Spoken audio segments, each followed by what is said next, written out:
going on YouTube? Today we're gonna start my turbo build.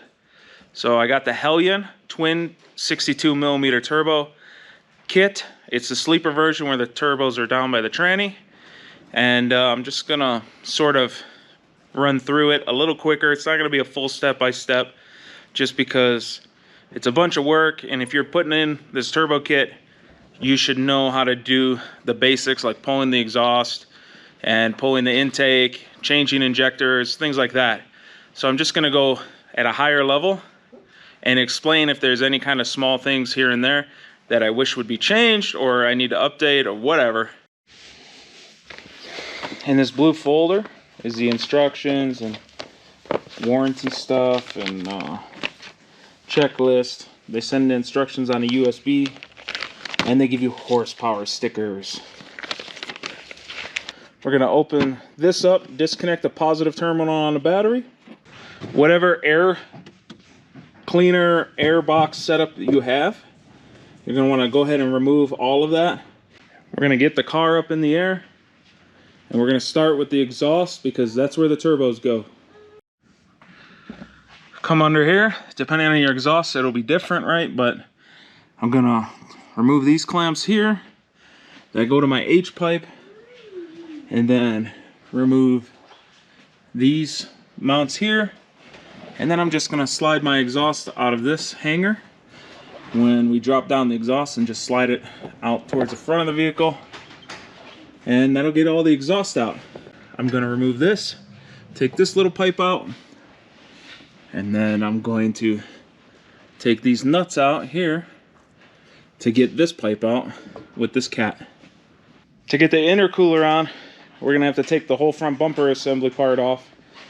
So that starts with this piece and the entire bottom piece. Pull all that out, and then yeah, you'll have to go through the fender in the corner. If you need to know how to take the bumper off, watch my video on the Roush front end, and I'll give you step-by-steps in that video. And then come back to this video, check this out if you're doing the same thing. Well, this was not fun. So, trying to get the cat out of the passenger side here. This pipe. So this thing got all boogered up. It's like, you need like a half length extension. So, I mean, not extension, but socket.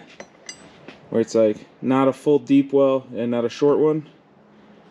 And then with the angle, you could have got it, but sucks. Anyways, so I cut off the cat, ground it down, then I pried it off because this is press fit. To remove the bolts for the steering linkage, it's going to be a T30 Torx bit. You're going to put a black mark on everything, line it up. It looks like it's keyed, so you shouldn't have to worry about it, but I did it anyways. So do whatever you want. To get the exhaust manifolds out, we need to take off these motor mount brackets. But since I'm doing this all as one job with my clutch, we're gonna have to go ahead, put the transmission back on, mount it back over here again. That way we can lift the front of the motor and it pivots on the mount here. Because if I just lift it now, the whole motor is just gonna fall. Remove the top bolt on the motor mount, or the nut, whatever.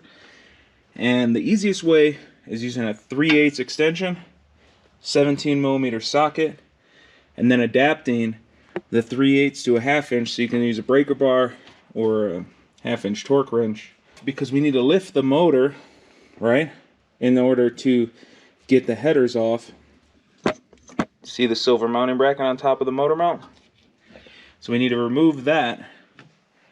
And so that way, when we're underneath, we use these jacks here. Lift that side of the motor, take the bracket off, undo the last two nuts that you can't get to, pull the header off, put the motor mount bracket back, repeat the same thing on the other side, and then we'll have the headers off. Driver's side, once you get this out, driver's side's super easy. Passenger side, still not so hard until you find out about the very last header bolt, which is right above the AC, which the air conditioning lines go right past. And I kind of chewed up, here, let's see if we can get in here. I kind of chewed up my AC lines right there, jamming a, 90-degree thingy in there. Finally got it off. You might be wondering why I didn't put the new header in right away or whatever, but that's because sending all this stuff to get ceramic coated. And so I'm just gonna leave it like this until I get the ceramic coated parts back. I'm not even gonna put the transmission back in until I get the ceramic coated parts in, because it's a lot easier when I can like put my whole arm in here and do whatever I need to do, right? We're gonna do the injectors now. Injectors are right here.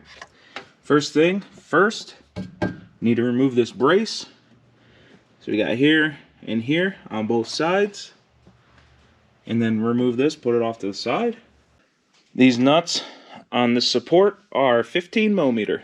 You're gonna need a deep socket. All the way around, you have 2 of these 10mm nuts that hold on these plastic brackets.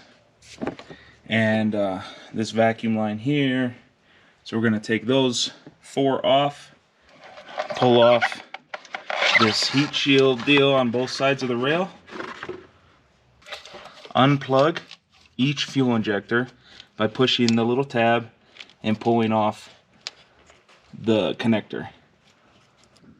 Now you should be able to see the 10mm bolts that hold the fuel rail in place. Looks like there's 2 on each side. For the fuel line, we want to disconnect that. You push these little 2 blue tabs and then pry up on this. And once it's all the way up, you should just be able to wiggle it and it'll come off like so. Here's the part number for the injectors. They're ID 1050 cc's. Part number is 1050.60.14.14b.8. Of course, you get horsepower stickers. And you get clips, and injectors. To remove the factory injectors, you're going to use a flathead screwdriver, and you're going to pop off this little metal clip here, and then the injector, you just wiggle it out. All the injectors are out. Grab some grease. You're just going to put a little bit on the O-ring so you don't tear the O-ring while you're pushing it into the rail. The pins go up towards the rail. That way you don't accidentally put this thing upside down. So this darker part will go into the fuel rail. Now that all of the injectors are in the rail, you're going to take the same grease, you're going to lube up these O-rings, and then we're going to go back and wiggle this thing back into place onto the intake manifold. You're going to grab the rail like this, one hand on both sides. You're going to wiggle it until it seats. Then you're going to put the bolts in. Do not use the bolts to push in the injectors. It will just rip the O-rings and you'll be pissing gas everywhere. So wiggle it in till the rail is flush with the intake. Then screw down the one side. Do the same thing on the other side, and you're done. Reconnect your fuel line. All you do is wiggle it on till it seats. Push down this blue crap, and now it's locked. Now put back your insulating material, your little plastic deal, and screw everything back down the way it was to these little 10mm nuts. I got all my piping back from the powder coaters. It's Dynamo Dustless Blasting is their name. They're on Wyoming in Albuquerque, New Mexico. Tried to color match the car based on what the company said would be the matching color. It is close enough. The black is ceramic Cerakote, and then this is called Illusion Smurf. Then the headers, I got coated, and then I wrapped them. And this is the titanium wrap. This one here, which is this one here. Or two 50-foot rolls. Got me both headers, and then I still have a softball size amount left. I'll probably need one more roll because I'm going to coat everything that's in ceramic with heat wrap as well. And then these from Heat Shield Products, these are the T3 ones. Then I got all new O2 sensors, and I just bought Felpro manifold gaskets to replace the factory steel ones because I have so many miles. It was tight, it was a bunch of hard work, but I now have the wrapped headers. I got brand new O2 sensors. Since this car is like 53,000 and we're doing all this work, there's no point to leave old ones on. Got the steering back on. Now I'm back to the part where I need to put the tranny back in. I can start putting drivetrain, everything back together, and then I can actually get to the turbo kit.